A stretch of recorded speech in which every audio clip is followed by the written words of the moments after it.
Hey, it's your boy Gpac with Shot Right. Please don't forget to hit that like, share, and subscribe button, good people. It don't cost you a dime. Show our brothers some love. Okay, tonight we have Miss Cassie Ventura, her husband Alex Fine. You know, he's been standing down with her through the whole trial, and he's been in the courtroom.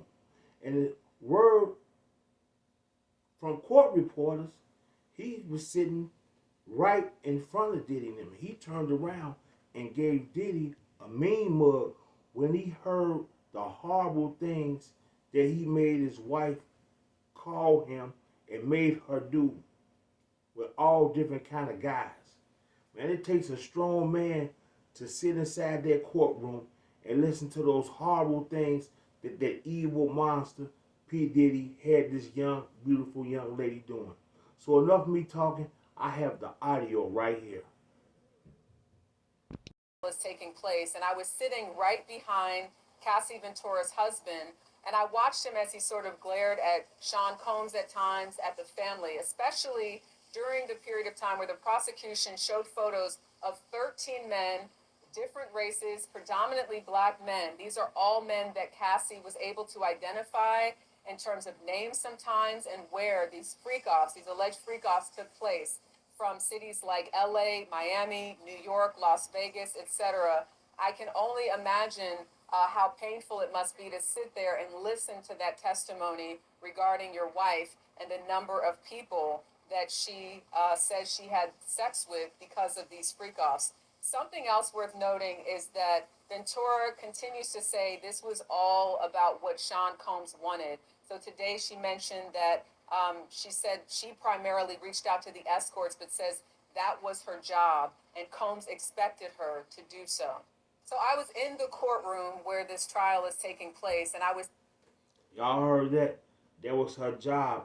They was going state to state, country to country, whatever hotel, whatever Airbnb they allegedly stayed in. Cassie's job was strictly to go hire the male workers to come back to perform, you know, those kind of acts with her and Diddy. But if she didn't do it, he would go completely off, and sometimes he would put his hands on her. And one time he asked her a weird question. Don't y'all find this crazy? What do you call your grandfather? And she was like, Pop Pop. And he was like, that's what you call me, Pop Pop.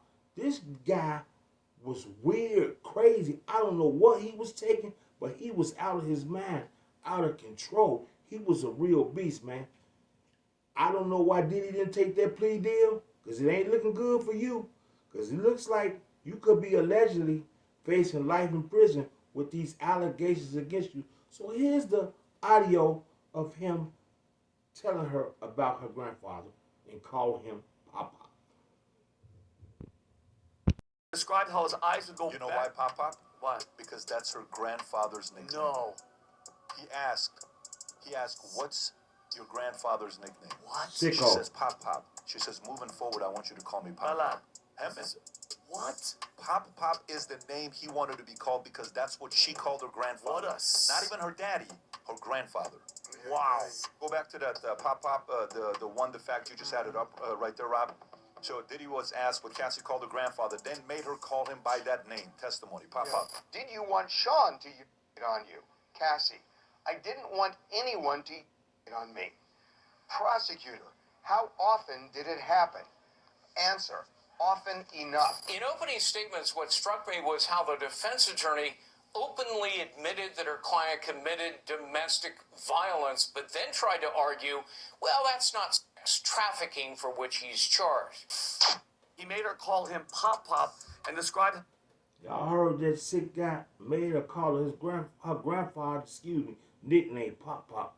Diddy was from a different planet. I don't know what they do to that, but whatever he got coming, he got coming.